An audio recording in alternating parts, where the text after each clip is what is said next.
Welcome, ladies and gentlemen. I'm Dave Klein.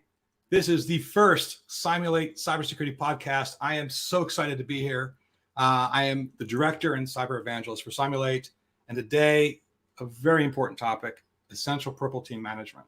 So also happening today, we released a 2021 State of Cybersecurity Effectiveness report. It was based on the usage data of all our customers from last year. Over 1 million offensive tests were done in environments in every country, every vertical, every company size. And the results of that report has come out in that study. You can go to our website to see it. And one of the big things it discussed was the fact that our customers have made a rapid rise to purple teaming, to using purple teaming. I think it's essential to be successful in reducing risk and the level of threats that we see that are haunting enterprises globally. And this could be covered in all sorts of ways, and we will in multiple broadcasts. But fundamentally, it's most important to start this way with my special guest here, Tracy Maliff. And the key reason why is purple teaming is not just a cybersecurity team exercise. It's a cybersecurity IT staff business exercise. And it really is essential to be successful.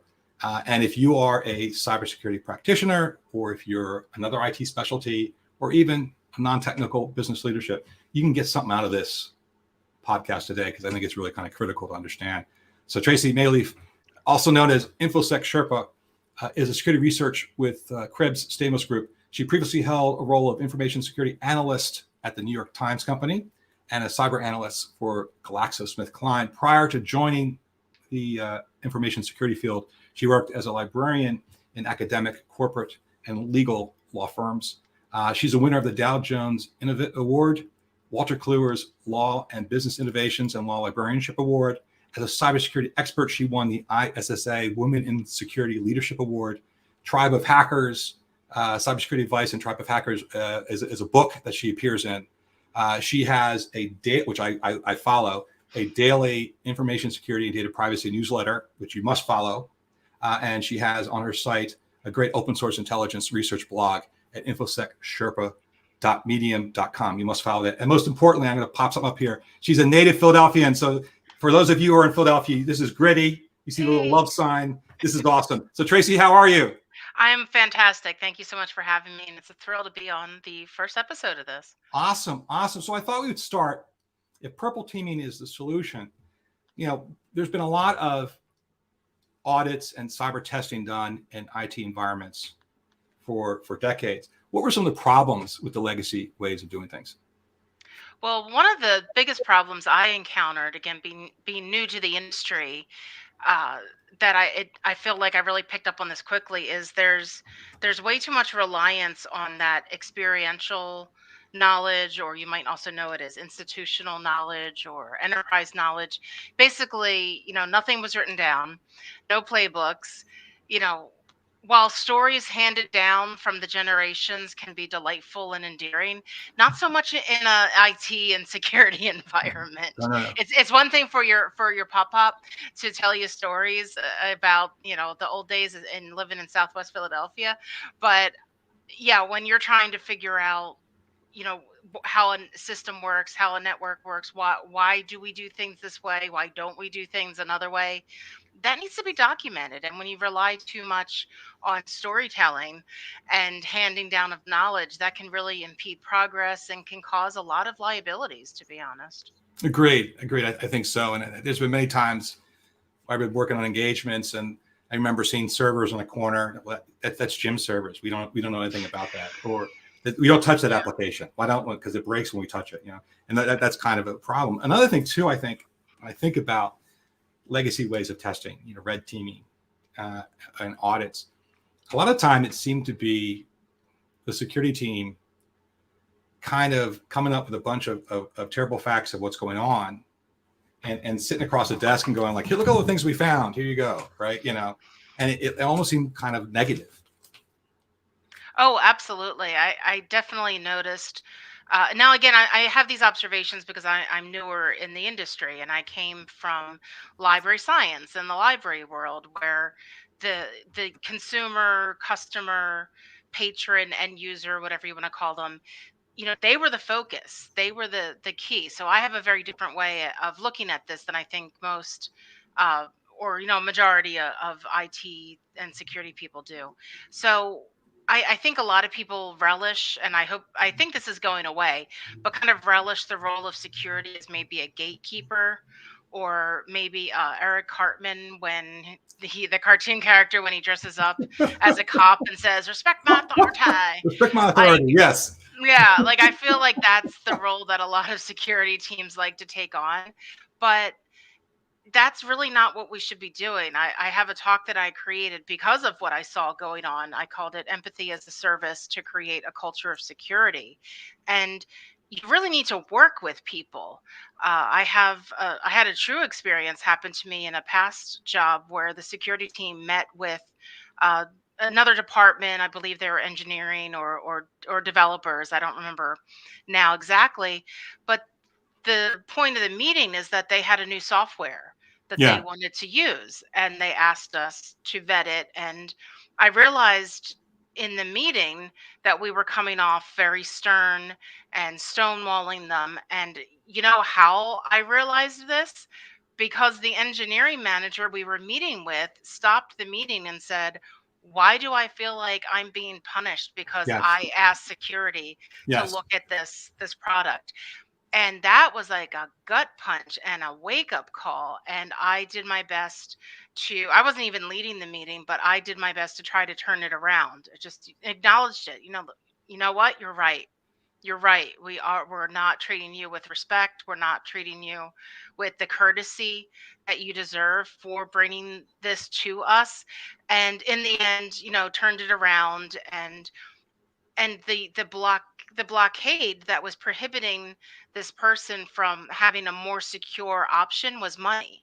They Right. wanted an open source option that was free, whereas we were saying, well, no, the paid option is more secure.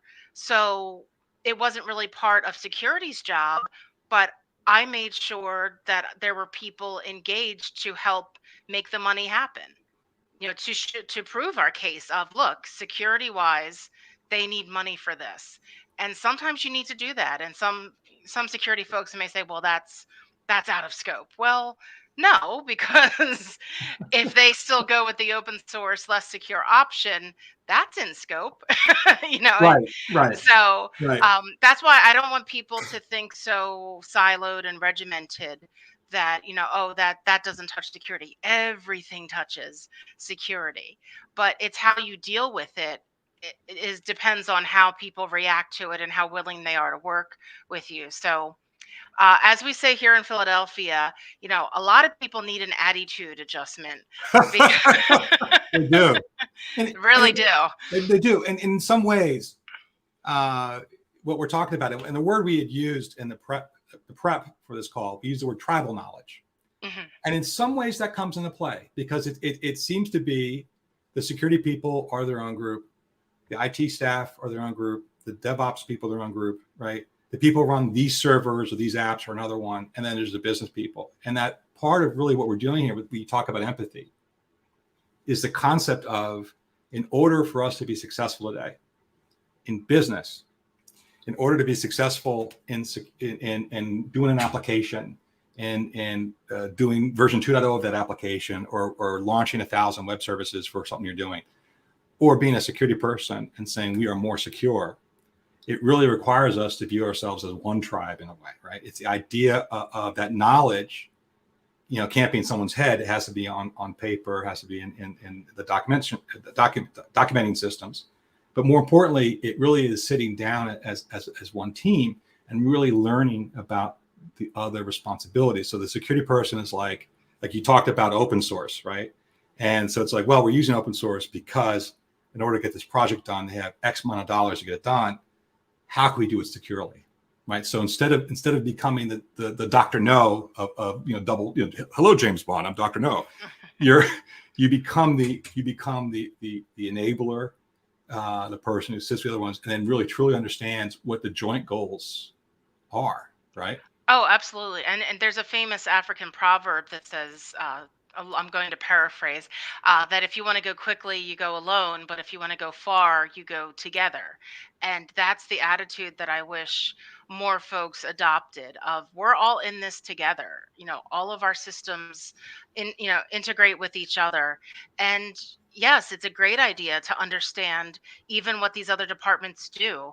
At a previous job, I suggested a series of lunch and learns where other departments get up and just, it doesn't have to be the whole time, but maybe 15 minutes or less. Explain what you do, explain what your department does, what role they have in the company, and help them connect how security impacts them if they don't see it or don't understand it or don't even know. And that's also get a dialogue started, because then after that person is done explaining what their department does, then maybe the security person gets up and says, okay, well, this is how we connect to you. And I really would like to see more of that, and just really understanding each other, and rather having this protective territorial, because I definitely noticed this in a large company Yeah. like the pharmaceutical company I worked for. Whenever I mingled in the company and told people I worked in security, they immediately thought of, the special locked down room, tucked away in the corner, the secret squirrel, access that you had to get in there. And it was just people, I definitely noticed people kind of change their demeanor. I almost felt Mhm. like a priest or a rabbi in a way, because people would start confessing their security sins to me when they started talking to me, um, or saying, yeah, exactly. So it was, to me, it just really showed that in the company culture where I was, that security didn't have, a good presence or an understood presence. And I know that a lot of the things I'm talking about are probably outside of the interest or comfort zone for many security folks. They want to look at logs, and that's all they want to do. Well, that's why you need other folks like myself who have a Yes. background of more engaged end user patron interaction, to help be that voice for you and that face for you.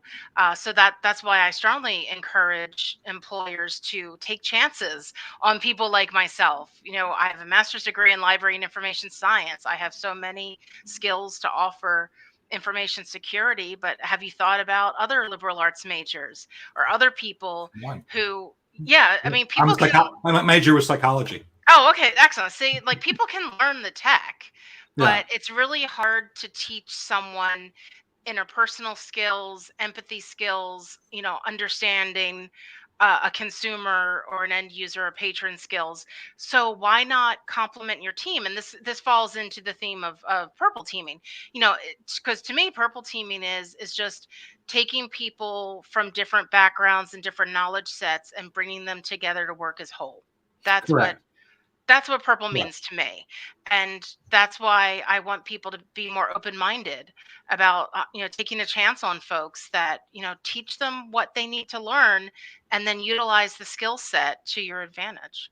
And that's so dead on. And I think that's kind of the point of this conversation is that, when people think of cybersecurity, they think about looking at logs and dashboards and things like that and running scripts. But really, truthfully, in the field, whether you're a cybersecurity, but by the way, a locked, secret, cloistered room, I know a lot of people feel like they're at the kids' table in cybersecurity. The other side of the like, they feel like, all by themselves. But the key is to be successful in IT, to be successful in cybersecurity and in business, there's a need to understand that cross discipline and bring empathy across the entire team to work together in order to be successful. And Right? believe me, I enjoy a good pew pew map as much as Sure. the next Like here, like person. here. I Yeah. mean, yeah, I do like looking at those, unusual login, reports and things like that. I do enjoy that, but I also enjoy trying to explain to someone the benefits of a password manager, or the benefits of not using the same password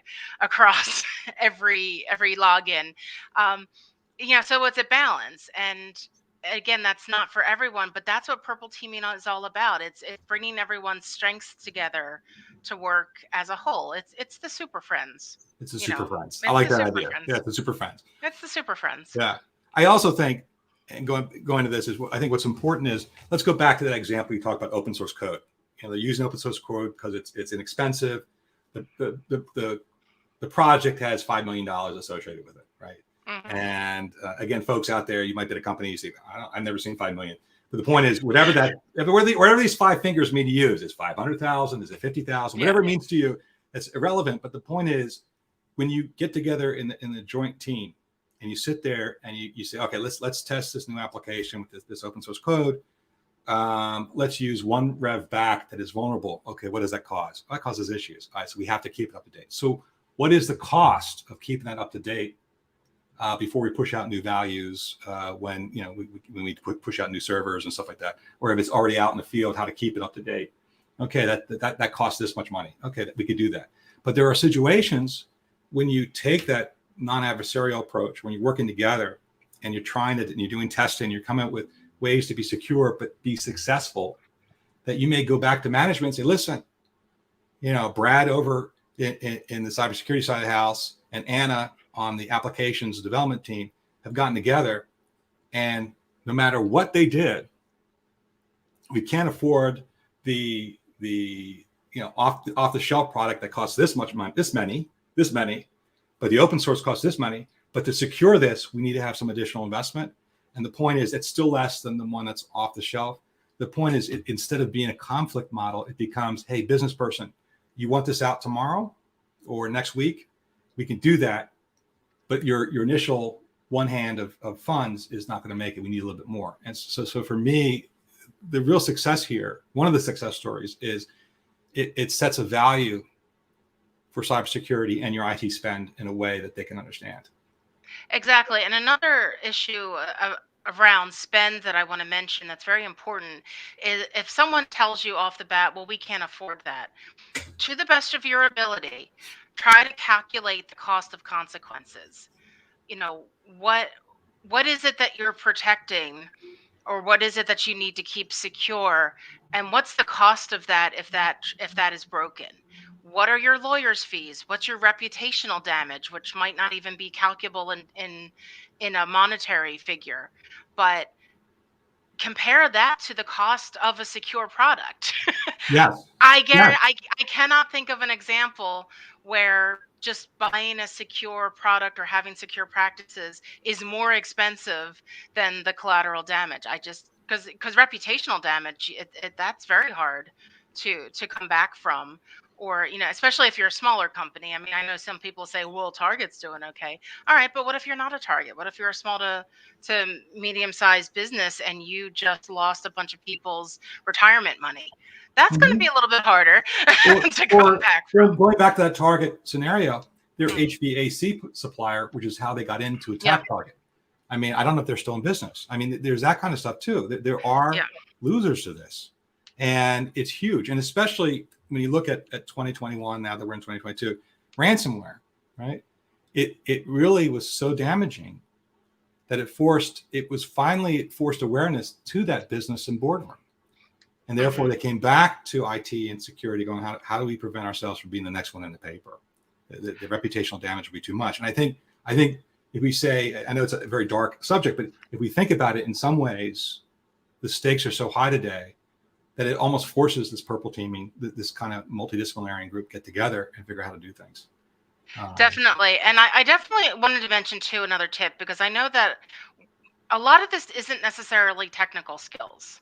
And I get that, and I understand that. There is some, but go ahead. Yeah.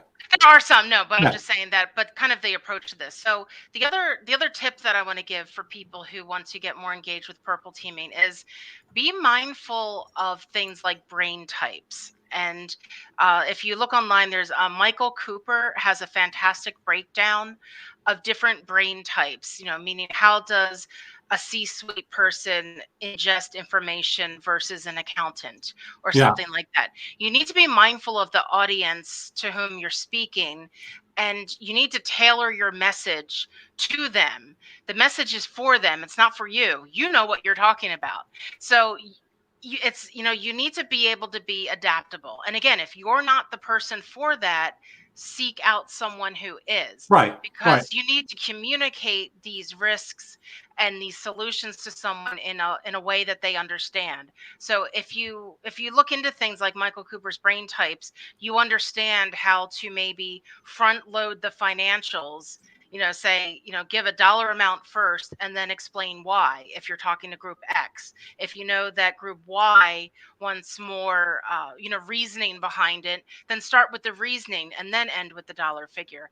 That is going to make a tremendous difference when it comes to working with all these different groups who have different brain sets, different ways of thinking, and different priorities. right.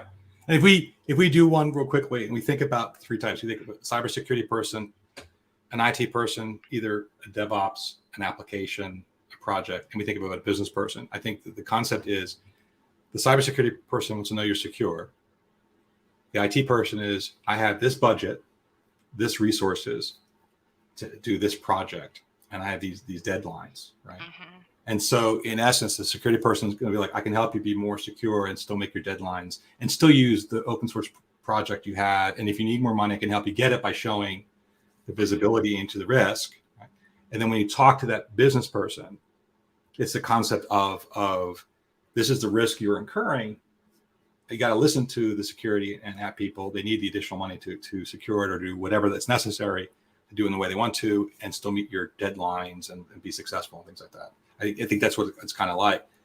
Another part of that purple teaming, I think that makes it much better than the way we used to do things is you talked about how security teams will come and do an audit or whatever and give you a whole list of things that were wrong. I think the important part about purple teaming and doing purple teaming the way it is, and this is a very technical, by the way, this is a technical benefit, is it demands that you just don't say, here's everything that's wrong. You say, this is what's prioritized. So this whole thing here, this one sheet, if you do anything, for God's sakes, do this one sheet, right? This is prioritization, right?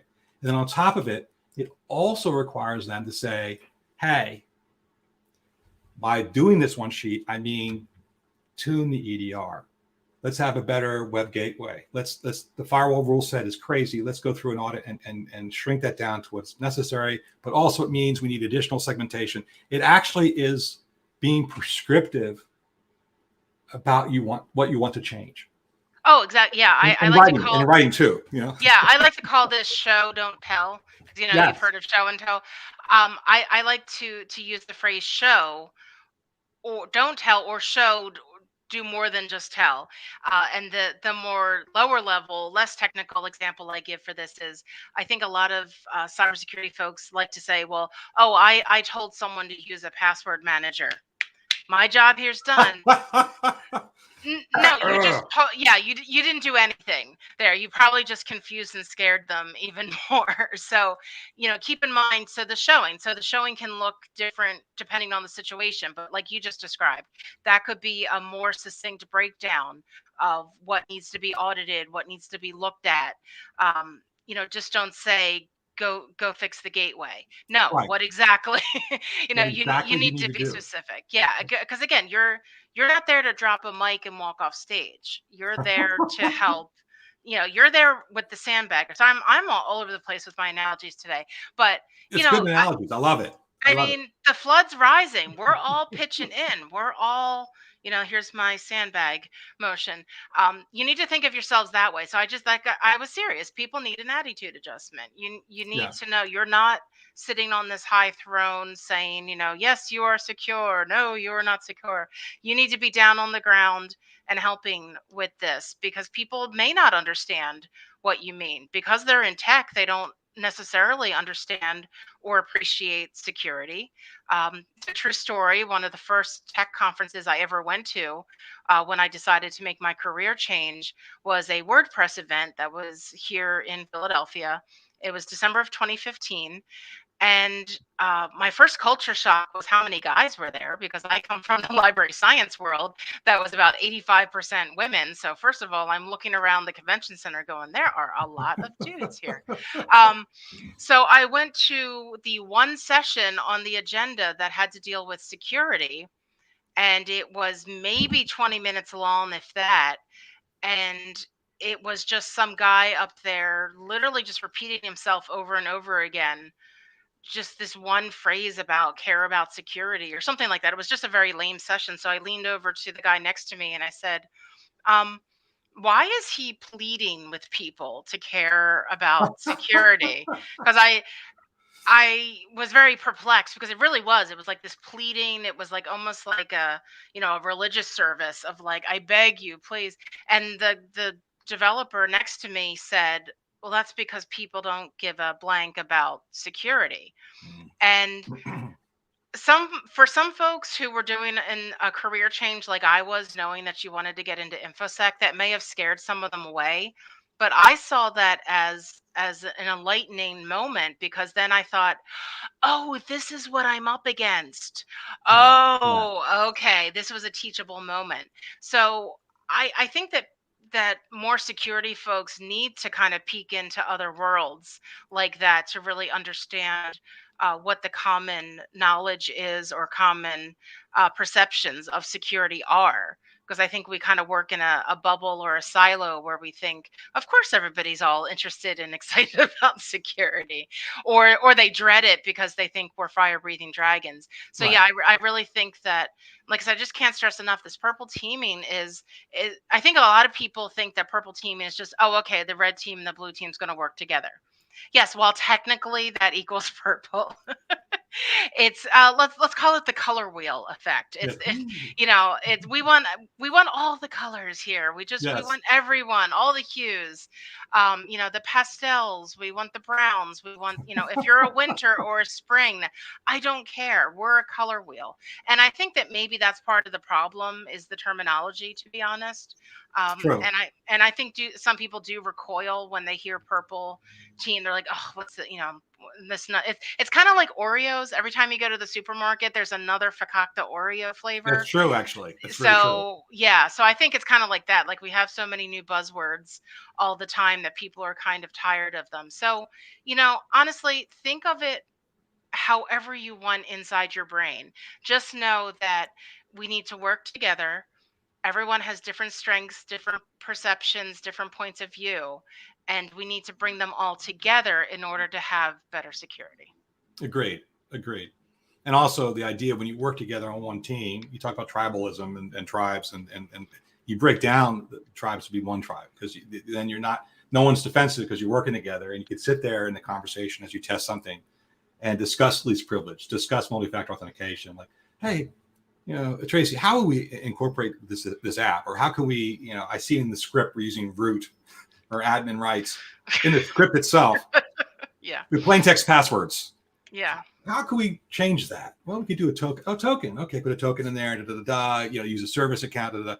And in essence, what you're doing is you're bringing the fundamentals of cybersecurity to the AppSec person, application person, and they're there to you, are illuminating you to, there are administrator user rights and passwords that sometimes go in plain text scripts, and that needs to change, right? Or we make an API call and we're using our root access. Okay, we need to change that. So it really is a way to bring that cross-discipline thing together. Yeah, and ask questions. Ask why they do it that way. There might be reasons that they might not be good reasons, but there might be reasons why they do things a certain way. So again, what you just said, like, if you discovered that root is being used for another process in your company, rather than, all fire and brimstone on them, ask some questions. Yeah. Oh, why do we do it that way? And if their answer is, it's the way we've always done it, well, there's your opportunity. Oh, well, there's a more secure way we could do this. May I show you? Right. Let's go ahead and boom. Yeah. and there you go. So there's definitely a lot, I know I'm biased here, but there's definitely a lot to be learned from the library science world. Like I said, that talk that I came up with, Empathy as a Service to Create a Culture of Security, I based that upon a 7-step regimen that's used in library science called the reference interview. And the point of it is how to understand what a library patron it needs or wants when they visit the library. And in my talk, I broke down those 7 steps and applied them to InfoSec. So you really need to really expand your mind and look at this differently. I feel like gone are the days of the obnoxious security or tech person Right. who just yells at everyone. That doesn't work anymore. Yeah. That's old. We can't go on like that anymore. This is too important. People's pensions are at stake, people's personal information, their medical information, people's photos. Your photos of mom down the shore, if unless they're protected, are going to go away. This is a very Philadelphia centric talk, so apologize. It's good. It's all good. It's working for me. It's working for me. I gotta tell you. What else? Do we have the bingo card? Is there anything I missed? I have to mention. We can talk about Wawa. We can talk. Wawa is our convenience store, folks. So yeah, and Wawa did have a breach. They did. So Wawa had a breach, and and actually that was pretty devastating because it was the gas. So that could also impact people that were just traveling from out of state, not necessarily who even knew what a Wawa was. Correct. And yeah, they did offer the monitoring and things like that. But it happens to all companies, and we all have a responsibility to be more secure. I mean, yes, you should be checking the credit card scanner before you use it. To see is it is it jiggly or not? And if you keep running into that all the time, then maybe go to Apple Pay or something where you don't have to actually swipe something. Use your phone I try to do that as much as possible. Yeah. So like the world has changed. We have to be kinder to each other in real life and in technical life and in security life. I think 2020 was so awful. We're not going to go down a rat hole too much here, but 2020 was so awful for everyone in the world that I think everyone is taking a very different. I know I have taken a total different view on life and what's important and not important. Well, my concern is that for typical end users, though, like I'm just to step aside from companies for a second, I feel like it's every day there's another breach, there's another attack, there's something else. And I do talk to a lot of my non-tech, non-security friends or relatives. It's overwhelming for them. A lot of them don't really understand it. And too many of them have the philosophy of, well, I don't have anything of interest to anyone. I don't have anything to hide. They can take my cat photos if they want. And I just try to take a deep breath. And as my sign says, just bless your heart. Let me try to explain to you, it's more than that. It's not, it's not just your cat photos. It's, try to explain what bricking of a device is, for example, or things. But just I think it's just the world has been saturated with security badness that your typical consumer is just overwhelmed by it and may not necessarily demand it of their companies. I said years ago when I first got into InfoSec that legislation or litigation were the things that could really make effective change to make, say, IoT products or consumer products safer. But neither one of those moves very quickly. So we really need, a cybersecurity Ralph Nader type to, a lot of people don't know this, and this was before my time, but I know history, that seatbelts were not required. Right. That was something that was like a grassroots effort that became law.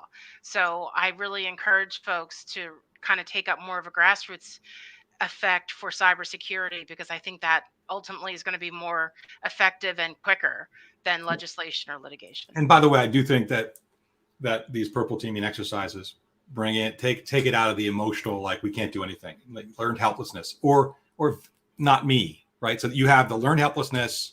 They can take my cat pictures, or you even have it's not me, it's someone else, right? Mm-hmm. And that's an emotional response. And that when you bring back the data to it, you say, oh, if I just make this little effort, I get this much more security, this much less risk, right? And I think that is part of what you're talking about is from that angle. But I do also think that legislation is coming. I think you're right. I'm very annoyed when I look at the rest of the world, has great privacy laws. Mexico has a very aggressive privacy law. Europe and Canada, and we're the only one who doesn't have a privacy law, a national one. We have one in New York, we have one in California, but I think it is coming eventually. It's getting there. It's just not as quick as I would like it, and I wish there were stronger needs to have IoT devices secure or better disclaimers. And unless consumers stop buying the products, I don't know what would force manufacturers to comply. They want to get things to market, and too many people want to be the first adopter to have something, regardless of security. So and this still does tie into Purple Team, because you're dealing with all different mindsets. You're dealing with a manufacturer that wants to make money and get their product to market. You're dealing with politicians who may be influenced by those manufacturers to keep things loosey goosey. Not naming any names or any other specifics there. I'll just generally say we know how strong the lobbyists are. So yeah, and then it really just falls on individuals to work together as a Purple Team.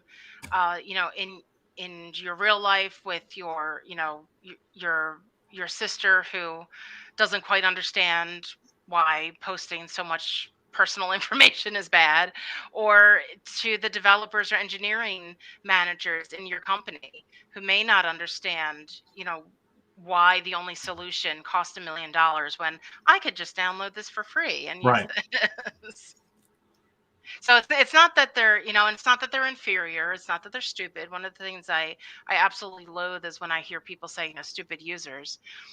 Oh, it's terrible. I don't like that at all. It's this is it's not their job to know. It's not the receptionist's job to know security, but it is her job to utilize the tips you give. The man or woman who's the receptionist at your company, but don't expect them to be fully cognizant of all the different threats out there. But what you can do, and this is kind of like, my greatest wish, is be approachable. Yeah. That's one of the 7 tenets from the reference interview that I mentioned earlier, is approachability. You need to be approachable. If people think that they cannot contact the security department because they'll be laughed at or mocked or shamed or were even fired for reporting that they clicked on a phishing link, then you have no security program. You have to be approachable, because if your users don't tell you what's going on, then you're only seeing part of the problem. But one of the things I think is important too, we're talking about negative feedback versus positive feedback. A great example in our solution, we have a continuous kind of phishing campaign capability, and we use it internally at Simulate. And people go to a Slack channel we have and post all the victories. Like, hey, look what I found. This wasn't our CEO. Look at this. Look at this phishing attempt. And they tell you how it happened. I went through it and looked, and people say, wait, thumbs up. That's great, right? So it's a way, instead of being ostracized, it's a way to encourage people to when this happens to feel like they're part of the solution and stuff like that. Oh, absolutely. Yeah. Tools like that are so useful to give people an easy way, because also part of approachability is ease. Yes. Well, if you make it very difficult to contact the security department, then people are going to do it. So if it's a Slack channel or a Teams channel, then yeah, it's super easy. And I encourage people to use the Cyber Cupcake, which is, again, something I talk about in my talk, is, reward someone. And when I worked for a multinational company, yes, I physically couldn't send people a cupcake, but I could send them a picture of one or an icon of one. And I know it sounds silly and stupid, but I tell you, people were so thrilled when I rewarded them for reporting a fish or reporting something. I know it was just an image of a cupcake, but I had so many people say to me, "You made my day. Oh, I feel so much better now. I wasn't sure whether or not I should report this." Do something for them. Again, it doesn't cost any money. You can save it on your desktop and just insert it when you need to. And you're going to make a friend. You want allies. Yes. In security, you want your infantry out there. Do you want to be approachable, ease, and understand what their challenges are. Just as you want to understand the challenges of other departments, you need to understand the challenges of users. And rather than condemn them, ask them why are they doing this. I have another example of this when I was at the pharmaceutical company. Every single day, the company-wide newsletter would get reported as a fish by this one woman, all the ever without fail, every day. And again, one of those things where I'm going to tie all these loose ends together that we talked about previously. When I asked about it, the institutional knowledge was, well, she always does that. We don't know why. She just keeps doing it. And I said, has anyone reached out to ask her why she's doing this? And oh no, we don't reach out to end users. No, she just does it. Just mark it as safe and just get. No, I took a moment out of my day, wrote her an email, and said, hello. I'll just say her name was Donna. Hello, Donna. I've noticed that. Well, I explained who I was. I'm a security analyst here at the firm. I've noticed that every day you submit our firm-wide company newsletter as a fish. Can you tell me why you do that? Her response was, I thought that's what I was supposed to do. Yeah. And I left it at that. Believe me, I was dying to dig in more. But I think that perhaps she got a phishing simulation confused. Maybe perhaps a past phishing simulation pretended to be a company newsletter. That's my best guess. And she thought she was doing the right thing every day.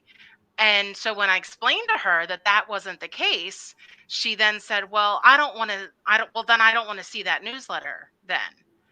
And I said, well, first of all, let's give you a gold star for every single day reporting something that you thought was a fish. But I'm here to tell you that it's safe. And now that you tell me that you don't want it, I'm going to help you unsubscribe. There you go. And, and I just doubled. Are you sure? I said, this is, all the happenings at the company every day. She said, I don't care. She said, I just thought every day I was supposed to report it as a fish.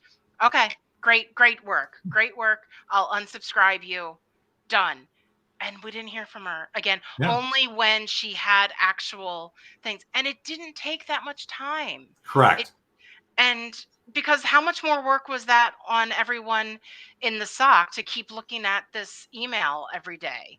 And that's what I just found frustrating. So I share stories like this because it really doesn't take that much time out of your day just to ask someone, well, why are you doing this? And I didn't ask in a mean way, just like, oh, I have observed this. Can you let me know why you do that? And that was my best guess, is I think perhaps a past phishing simulation was disguised as the newsletter. And that's because when she said that's what I thought I was supposed to do, that's when I was like, oh, I think I understand what's going on here. Very cool. Yeah, I have all kinds of great stories. Yeah. Well, we're gonna bring you back to here, though. We're gonna bring you back to here, for sure. But this is, Tracy, this has been phenomenal. I really, really appreciate it. Your time here. You've made this first broadcast totally awesome.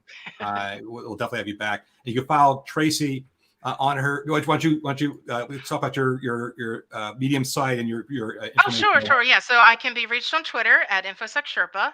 And as Dave said, I do a daily, I like to say daily-ish because sometimes I miss a day or two, but I try to daily to have a news roundup where I pick 10 information security, data privacy, sometimes misinformation, disinformation articles that I think are maybe just under the radar that people aren't seeing. I really tried not to just regurgitate all the same headlines that everyone is looking at.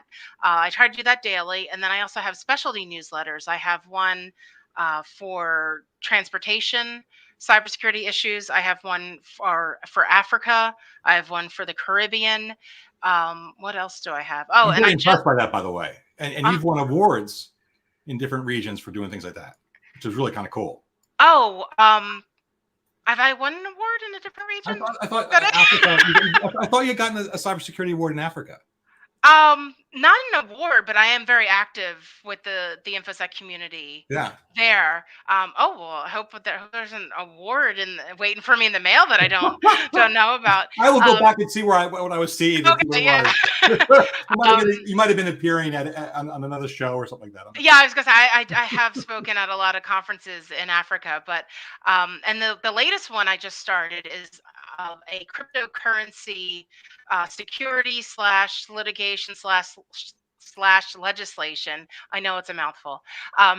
Because I'm not interested in cryptocurrency as an investment, but I'm very much interested in the security and legal, ramifications of it. So I Yeah. have a newsletter for that.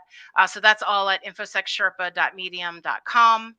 And yeah, I'm on LinkedIn, but I'm, don't really, anything I post on LinkedIn is probably on my Twitter first. But yeah, this has been great fun. And would you like me to end with my funny Purple Team story? Go for it. Go for it. Okay. So my funny Purple Team story is a true Purple Team experience.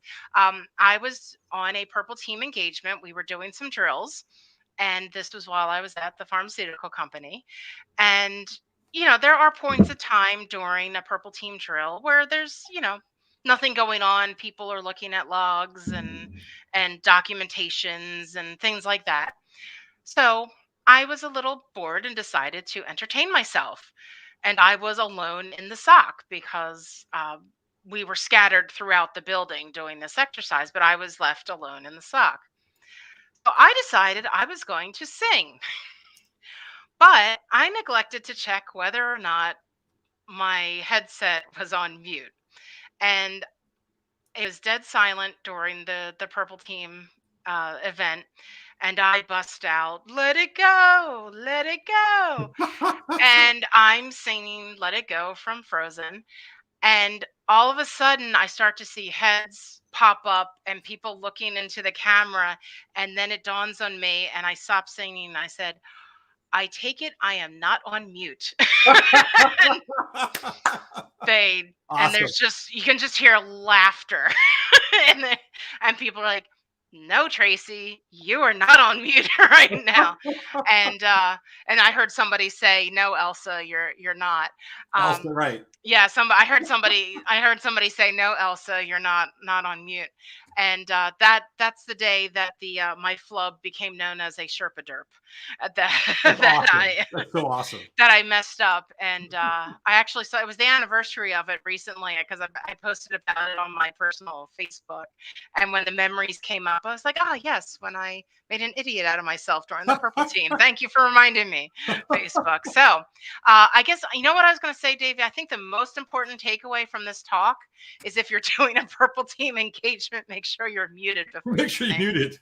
If you get one thing out of this talk today, mute yourself on a Purple Team engagement before you sing Disney songs. That's the only thing I want you to learn. Right. Probably the best songs you can sing are the Disney songs. Yeah. Excellent. Well, thank you so much. Again, this has been the Simulate Cybersecurity Podcast. I'm Dave Klein. Again, thank you so much, Tracy, and we'll talk to you soon. All right. Bye. Thanks so much.